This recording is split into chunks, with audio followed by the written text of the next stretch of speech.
makhlukiyah menjadi apa yang dikatakan oleh Allah ahsanit taqwim. Manusia itu ahsanit taqwim, sebaik-baiknya orang yang mempunyai kekhawatiran dan harapan, takwa. Dan takwim itu bisa dimaknai sebagai manusia yang beribadah, yang mengabdi. Jadi sebaik-baiknya pengabdi itu adalah manusia. Walaupun malaikat itu tidak pernah membangkang, tapi Allah menganggap manusia itu sebaik-baiknya orang punya nafsu tapi bisa mengabdi kepada Allah. Kalau malaikat mengabdi pada Allah memang nggak punya nafsu. Jadi malaikat itu nggak bakalan mau dikasih nasi uduk, ikan cerek, nggak mau, karena dia nggak butuh, nggak punya nafsu syahwat. Jadi ini yang namanya malaikat, walaupun ada cewek cantik-cantik, lewat dia, nggak bakalan diaruin. Tapi kalau kita yang nama manusia, janganlah cantik, kira-kira keleng, pendek, bugel, tapi kaya, kira-kira gimana? Oh, kan nyaut kan? Emang juga manusia juga begitu. Siapa manusia itu? Ya kita, gitu. Lu dipaksain, saya bukan apa-apanya, dia kayanya, tanyanya banyak, gitu kan. Bugel-bugel hitam juga, nggak apa-apa dah. Yang penting bantainya juga, indah. Begitu. Syukur-syukur tinggi, langsing, cakep lagi, rambutnya hitam, panjang. Masya Allah, itu kalau jalan, ya begitu dah. Gitu. Ya begitu udah. Jadi itu, ya itu yang saya pernah ngomong sama Ustaz Lamuddin, ya begitu katanya. Gitu. Nah, jadi menghilangkan aib. Kenapa? Pertama, Allah ciptakan kita sebagai manusia itu dari sesuatu yang hina. Apa itu? Turabul aswad. Turabul aswad itu adalah turab itu lumpur, aswad hitam. Jadi lumpur yang hitam pekat. Dalam kehidupan kita, lumpur yang hitam pekat itu adanya di mana?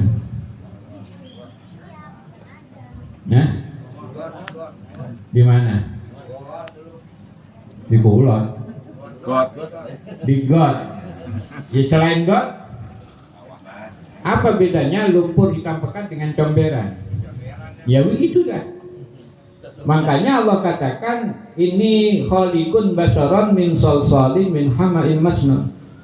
Malaikatku, saya mau bikin manusia secara fisik ini dari salsalin. Salsalin itu apa? At-tinul khazami. At-tinul khazami itu tanah liat. Nah, salsalin min hama'in masnun. Tanah liat yang hasil pengerasan dari lumpur yang hitam pekat. Jadi ini wajah cakep-cakep begini, ini di sisi Allah tinggal cuman comberan. Tapi karena kebesaran Allah demikian mulianya, sehingga manusia jadi seperti yang kita rasain ini. Padahal dulu ngecomberan gitu. Nah, maka ketika Allah menciptakan kita dari yang hina menjadi sesuatu yang mulia, yang punya keseimbangan, yang punya kepantasan, maka dengan akikah itu mensyukuri. Nah, Allah nyiptain kita dari yang hina menjadi mulia, gitu. Itu. Kemudian yang kedua, aib yang kedua itu karena kita dikeluarkan melalui jalan yang nggak pantas. Kenapa nggak pantas? Bapak ingat nggak keluar dari jalan apa itu? Dari terowongan. Terus itu kalau terowongan dibuka di jalanan, pantas nggak? Terowongan apa itu? Iya. Kenapa? Kalau dibuka terowongan ada yang nyaut. Gitu, ada yang nyaut, pengen masuk. Gitu, seradak seruduk katanya itu. Jadi ini sesuatu yang aib.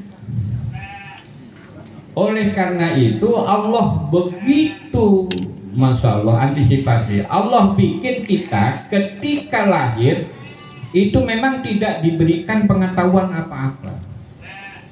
Makanya kata Allah, Allahul ladzi akhrajakum min butuni ummatikum la ta'lamuna syai'an. Allah yang mengeluarkan dirimu dari rahim ibumu la ta'lamuna syai'an, dengan tanpa pengetahuan apapun. Artinya nggak ngerti apa-apa. Pertanyaannya, apakah Allah tidak bisa menciptakan langsung bisa ngomong, bisa mancing, bisa nyari joran? Bisa. Ingat kan Nabi Isa baru umur 3 hari itu udah bisa ngejawab kan? Allah bisa. Jadi umpamanya pas kita lahir itu langsung ngomong, langsung bisa main bola, itu bisa Allah. Cuman bisa nggak kebayang pas kita keluar langsung berdiri. Gua gak pakai celana ya. Tadi saya keluar dari sini, ini apaan ini? Ini coba bagaimana itu? Kira-kira kalau ada anak yang udah kelihatannya bandel bener, siapa lo? Gitu. Coba kira-kira bapaknya gimana? Anak keluar langsung berdiri, siapa lo? Gitu coba. Makanya memang Allah sudah bikin seperti itu jangan. Coba kita pikirkan, itu kalau Allah bikin semuanya langsung bisa main bola, ya bisa lah.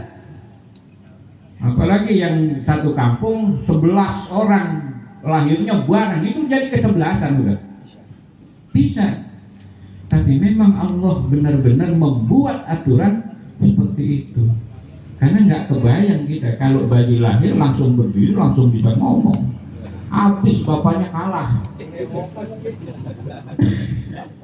Itu. Nah, jadi aib itu dihilangkan dengan kesan bersyukur kepada Allah dengan berbuat keihsanan. Ihsan itu apa? Kebaikan, baik di sisi Allah, baik juga untuk sesama.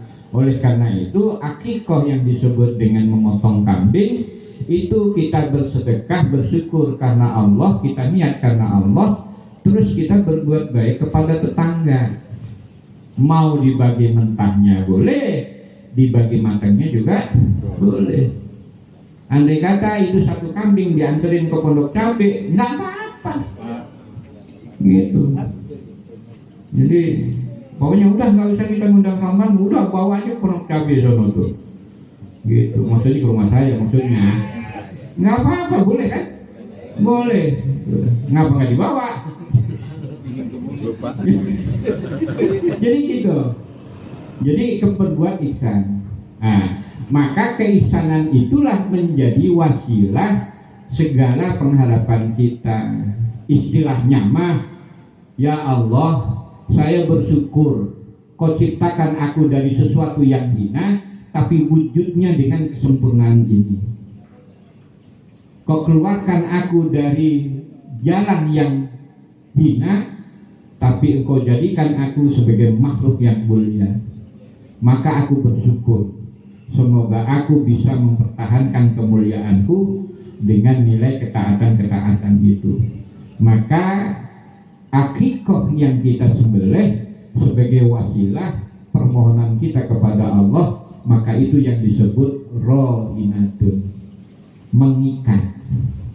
Ya Allah, jadikan anakku itu anak yang dzurriyyatan aliman, yang alim, alian yang punya jabatan tinggi, ghaniyan yang kaya, sakinatan yang sejahtera, afiatan yang sehat lahir dan batin, fit dunya wal akhirah. Jadi itu.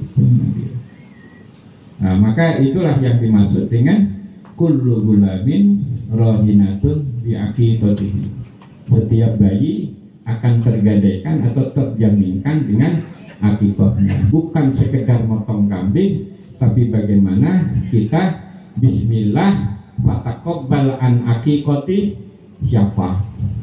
Maka diterima sebagaimana kita berkorban hadamika wa ilaika fataqabbal minna. Diterima oleh Allah. Kalau orang jahiliyah, aku persembahkan korban ini untuk berhala, itu yang nggak boleh. Setelah kita diakan oleh Allah, karena Allah tidak butuh makan sate, malaikat juga nggak bakalan mau, maka disedekahkan kepada tetangga yang berdekatan atau fakir miskin. Nah itulah, jadi ini yang menjadi ikatan. Dan setiap perbuatan yang baik itu akan mengikat diri orang yang berbuat dan orang-orang yang ada di sekitarnya. Jadi itu yang namanya hidup dalam keberkahan. Maka niatnya dalam Islam itu dengan akikah itu supaya hidup kita berkah, anak kita berkah, rezeki yang kita makan juga berkah, kita ngumpul jadi berkah, kita pulang bawa saya nggak, itu saya nggak ngomong, itu tergantung yang tuan rumah cuma. Jadi itu hal yang dimaksud dengan apa yang disebut dengan akikah. Jadi makna atau hikmah akikah demikian. Dan yang terakhir, kita berharap bahwa dengan akikah ini anak yang tadi sudah kita namakan bersama, kita persaksikan menjadi dzurriyyatan aliman, alim, alian derajatnya tinggi atau punya jabatan tinggi, ghaniyan kaya, kemudian sakinatan bahagia, afiatan sehat di dunia wal akhirah. Itu yang masih terakhir. Kemudian bagaimana kalau lewat dari 14 hari, 21 hari udah pas ketika kita masih udah gede nih, udah bangkotan begini, baru ingat pas dulu bapak kita belum ngakikahin kita. Boleh nggak kita mengakikahi? Boleh, tapi tidak harus. Hanya kalau kita mau mengakikahi diri kita, beli kambing, kita beli kambing, diniatkan diberikan kepada orang tua. Loh, orang tua udah meninggal, ya sudah, atas nama orang tua mengakikahi diri kita. Suruh ambil siapa nih yang biasanya bisa motong, ya Amil Mahmudin gitu. Maka dipotonglah oleh Amil Mahmudin. Ini akikah atas nama kita yang udah bangkotan, atas jadi sebagai wakil dari orang tua dulu yang sudah meninggal. Jadi bukan kita mengakikahi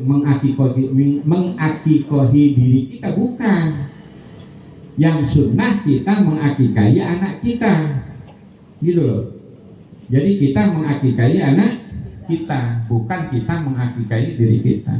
Maka kalau kita ingin mengakikahi diri kita, maka ya ditawakilkan kepada orang lain atas nama orang tua, walaupun yang sudah meninggal atau yang masih ada. Pak, ini saya beli kambing, bapak akikahin saya, begitu.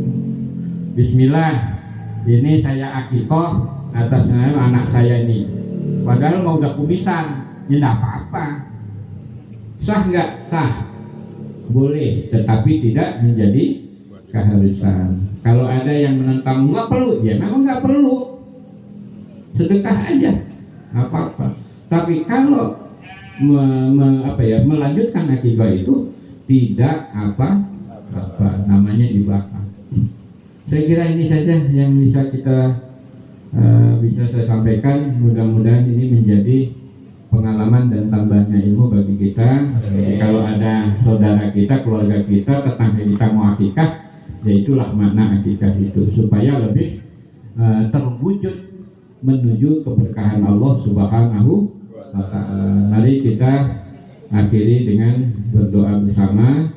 Pertama, kita mohonkan kepada Allah atas semua orang tua kita, bapak dan ibu kita, kakek nenek kita, karib kerabat kita, sanak famili kita yang sudah mendahului kita. Kemudian yang ada, biar tambah berkah hidupnya, rezekinya lancar, yang sakit sembuh, yang paceklik dari dilapangkan, yang galau jadi tenang hatinya.